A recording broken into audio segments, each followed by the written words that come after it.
What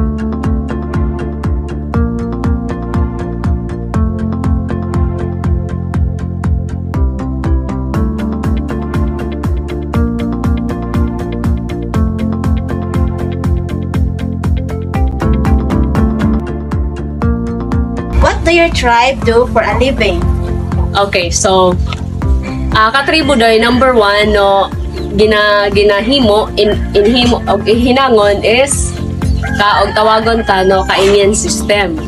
Kakaingin system ang wag gihapon kanto sama kanto kuha no kasi ni og andya ka to guyangan og kuha ka sini uuma ka og sapsapan no og pang tamporo no kamo kadyo do og ko no sini og boyaro no pad o paabot ka pa to pila no arrow kung kakitaan no dry on or brown on si ka mga kadyo do ka mga dahon pwede no daw sa ngabon daw tatanong ka.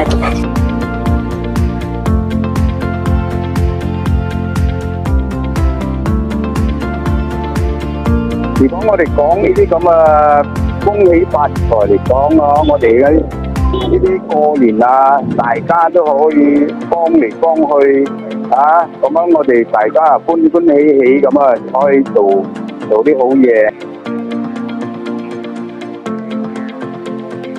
Paano po naging kakaiba ang iyong dialekto mula sa pangunahing mga wika na sinasalita dito sa ating rehiyon?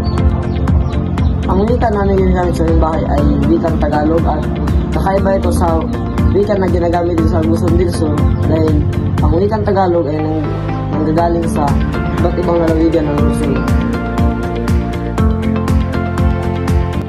Ang aking ina po ay isang katutubo ng Bisaya at ang aking ama naman ay katutubo ng Tagalog. At kami ay gumagamit ng salitang Tagalog dahil ang aking ama po ay nahihirapan ng salita ng Bisaya.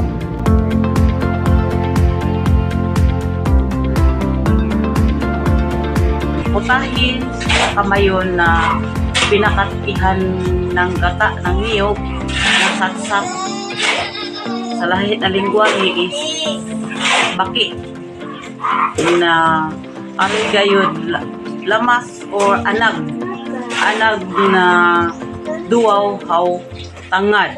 Not only diri lamang pagpakolor sa maong putahe tungod sa presensya sa na mga anag, tambaw ng kalawasan ang duwaw paw ang tangad.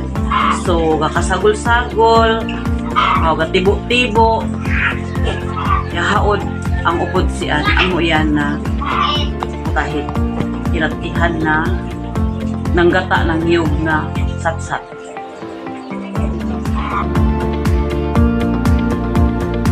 How have the various languages spoken in our region contributed to the arts, such as music, poetry, or literature? Are there distinct genres or styles associated with specific linguistic communities, and how do they reflect the cultural heritage of each group? Sa tradisyon, kung gusto nimo sa diri sa amoa, gusto nimo na akay gusto ipakita sa mga tao kung unsa ang among tradisyon sa paagi sa pagsayaw. So halimbawa kung magbuhat mig ka ng unsaon pag ihaw sa manok, kailangan nga naami paagi nga para makita masabdan sa mga tao nga ingon ana di ay ang amo ang tradisyon sa pag-ihaw sa isa ka hayop. Ano ang mga paraan kung paano gumagamit ng maraming wika or code switching yung mga na-adapt ninyo sa inyong pang-araw-araw ang nangyayari sa araw-araw na nakikipag-ugnayan sa ating komunidad or yung mga Bisaya na kayo ay Ilocano? Paano hinaharap ng mga individual or paano nyo hinaharap ang pagitan ng mga wika depende sa sosyal na konteksto o personal na pagkakakilunan? Sa akin, sample mo sa akin, marami akong lingwaheng alam. Ngayon, kung makikilala ko siya, nang iyon ang tribo niya, magagamit ko kung ano yung konting alam ko na sa tribo niya na salita. Ngayon, kung hindi ko siya makilala masyado na hindi alam ko ano yung tribo niya, Tagalogin ko siya. Tagalog.